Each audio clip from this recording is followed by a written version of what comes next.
मैंने एक YouTube channel की नकल की जो AI का इस्तेमाल करके बाकम $1000 प्रति माह कमाता है।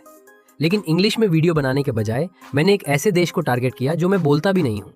मैं ये देखना चाहता था कि क्या मैं YouTube पर तेजी से ग्रोथ कर सकता हूँ और पैसे कमा सकता हूँ एक स्मॉल ऑडियंस को टारगेट करके जहाँ कंपटीशन बहुत कम है।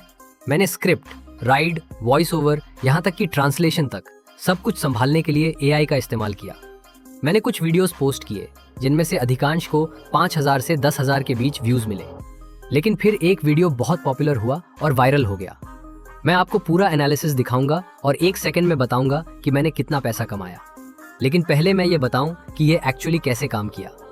मैंने जो सीखा वो ये है कि जब आप लाखों अदर क्रिएटर्स के साथ compete नहीं कर रहे होते हैं तो वायरल होना बहुत आसान होता है। इसके बजाय आप एक ही देश के क्रिएटर्स के साथ compete कर रहे होते हैं। तो मैंने कौन सा देश चुना? चेकिया। यहाँ लगभग 1 करोड़ लोग हैं। ये कोई बहुत बड़ा ऑडियंस नहीं है, लेकिन अगर आपका कंटेंट अच्छा है तो वायरल होना डेफिनेटली पॉसिबल है। वहाँ कंपटीशन बहुत कम है। अब जरा सोचिए कि YouTube पर हर दिन लगभग 3 से 4 मिलियन वीडियोस अपलोड होते हैं और उनमें से लगभग 70% इंग्लिश में होते हैं। इसका मतलब है कि लाखों क्रिएटर्स एक ही लैंग्वेज में एक ही ऑडियंस तक पहुंचने के लिए स्ट्रगल कर रहे हैं। लेकिन चेकिया जैसे छोटे देशों में वीडियोस बहुत कम है, क्रिएटर्स बहुत कम है, इसीलिए मैंने चेकिया को चुना। अब मैं जिस तरह के वीडियोस बनाना चाहता था वे डॉक्यूमेंट्री स्टाइल के हैं। क्राइम, इंटरनेट ड्रामा या सेलिब्रिटी स्कैंडल की स्टोरीज बताने वाले वीडियोस। आमतौर पर आप मैग्नेट्स मीडिया या फर्न जैसे चैनल्स पर वीडियोस देखते हैं जो वैसे हर साल थाउजेंड्स ऑफ डॉलर्स कमा रहे हैं। लेकिन प्रॉब्लम यह है कि इस तरह के डॉक्यूमेंट्रीज आमतौर पर 3D एनिमेशन का इस्तेमाल करते हैं, जिसके लिए 3D स्किल्स की जरूरत होती है। यही उन्हें वायरल बनाता है। प्रॉब्लम यह थी कि मुझे 3D मॉडल बनाना नहीं आता। मैं डिजाइनर नहीं हूँ, मैं आर्टिस्ट नहीं हूँ, मैं बस ऑनलाइन पैसा कमाने की कोशिश कर रहा हूँ। पहले तो मैंने सोचा ठीक है, मैं वीडियोस बनाने के लिए AI का इस्तेमाल कर लूंगा। लेकिन फिर मुझे 3 बड़ी प्रॉब्लम्स का सामना करना पड़ा। पहला, YouTube पूरी तरह से AI जनरेटेड वीडियोस से पूरी तरह से मोनेटाइज नहीं करता। दूसरा, लोग पहचान सकते हैं कि कब कोई चीज़ AI जैसी दिखती है और ये आपके चैनल की ऑथेंटिसिटी को खराब कर देती है। और इससे भी बुरी बात यह है कि ज़्यादातर AI जनरेटेड कंटेंट स्टोरीज अच्छे से नहीं सुनाता। ये कुछ सेकंड्स के लिए तो अच्छा लगता है, लेकिन पूरे वीडियो के लिए अटेंशन नहीं खींच पाता। लेकिन फिर मैंने सोचा कि क्या हो अगर AI का इस्तेमाल स्मार्टर तरीके से किया जा सके। क्या हो अगर मैं AI से विजुअल्स बना सकूं, लेकिन उन्हें ऐसा बना सकूं जैसे वे पूरी तरह से मोनेटाइज भी हो सके। मैंने बिल्कुल यही किया और ये काम कर गया। AI का इस्तेमाल करके मैंने जो वीडियोस बनाए उनमें से एक वायरल हो गया। इसे लगभग 4 लाख व्यूज मिले और मुझे एक ऐसे चैनल पर $1000 से कम की अर्निंग्स हुई जिस लैंग्वेज में मैं बोलता भी नहीं हूँ। व्यूज तेजी से बढ़े फिर धीरे धीरे कम हो गए। लेकिन सच कहूँ तो मैं अब भी इससे हैप्पी हूँ, क्योंकि अगर मैं हर महीने ऐसे 4 वीडियोस बना पाऊँ तो मैं एक सिंपल YouTube साइड प्रोजेक्ट से $4000 पर मंथ कमा लूंगा। जो लोग इसे खुद आजमाना चाहते हैं और ऑनलाइन पैसा कमाना चाहते हैं उनके लिए मैं आपके दिखाने जा रहा हूँ कि मैंने ये वीडियोस कैसे बनाए। अब सच कहूँ तो इनमें से कुछ भी काम नहीं करता, बिना उस चीज़ के जिसे मैं अपना सीक्रेट वेपन कहना पसंद करता हूँ।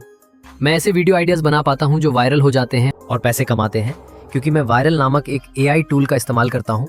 ये YouTube कंटेंट प्लान करने के लिए मेरे फेवरेट टूल्स में से एक है। ये बहुत सारे काम करता है, जिसका मैं सबसे ज़्यादा इस्तेमाल करता हूँ क्रिएटर रिसर्च। ये मुझे YouTube पर ट्रेंडिंग वीडियोस ढूंढने में हेल्प करता है। ये उस डेटा का एनालिसिस करता है जिस तक मैं आमतौर पर नहीं पहुंच पाता।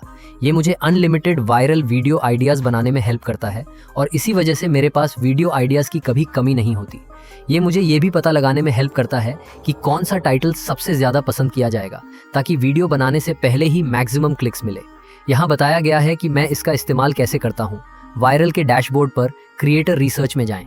बस उस पॉपुलर YouTube चैनल का नाम डालें जिससे आप आइडियाज़ लेना चाहते हैं, फिर कंटेंट आइडियाज़ जनरेट करें पर क्लिक करें।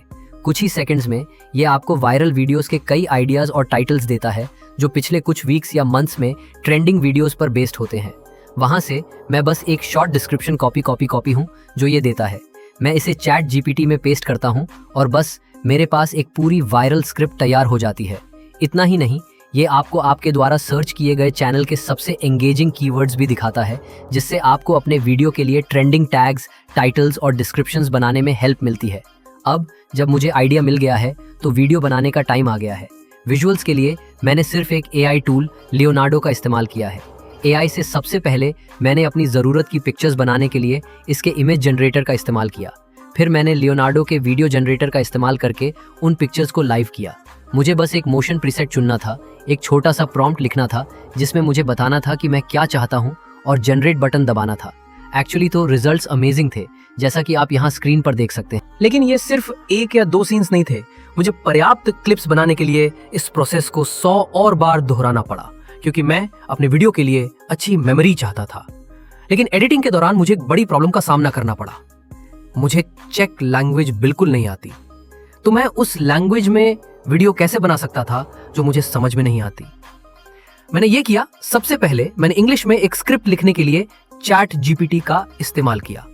फिर मैंने स्क्रिप्ट में खुद कुछ एडिट्स किए ताकि वो ज्यादा नेचुरल और ह्यूमन लगे। जब मुझे ये पसंद आया तो मैंने चैट जीपीटी से पूरी स्क्रिप्ट का ट्रांसलेशन करने को कहा।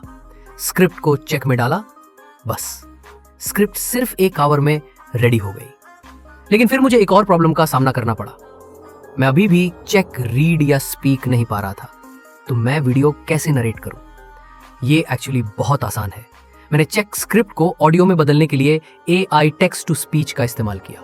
इसमें बस कुछ ही मिनट्स लगे और ये इनक्रेडिबल रूप से रियलिस्टिक लग रहा था। सच कहूं तो ये थोड़ा स्केरी था कि ये कितना अच्छा और रियल लग रहा था। अब ऑडियो बनाने के बाद सबसे मुश्किल पार्ट आया, एडिटिंग। मैं विजुअल के साथ वॉइस ओवर नहीं मिला पा रहा था, क्योंकि मुझे लैंग्वेज समझ में नहीं आ रही थी और मैंने ऑलमोस्ट हार मान ली थी। लेकिन शुक्र है कि मैंने हार नहीं मानी, क्योंकि मुझे इसे फिक्स करने का एक बहुत ही ईजी तरीका मिल गया। मैंने जो किया वो ये है, मैंने पूरे वीडियो को इंग्लिश वर्जन का इस्तेमाल करके एडिट किया और सब कुछ इंग्लिश वॉइस ओवर के टाइमिंग के आधार पर सिंक किया। फिर जब पूरा वीडियो रेडी हो गया, मैंने बस इंग्लिश वॉइस को चेक वॉइस से रिप्लेस कर दिया और ये परफेक्टली काम कर गया। हो सकता है कि कुछ हिस्से 2 सेकंड से सिंक से बाहर हो गए हों, लेकिन इससे कोई फर्क नहीं पड़ता। अगर आप देखना चाहते हैं कि मैंने AI का इस्तेमाल करके ऐसे एनिमेशन कैसे बनाए हैं जिनसे मुझे मिलियंस ऑफ व्यूज मिल रहे हैं, तो बस इस पर क्लिक करें।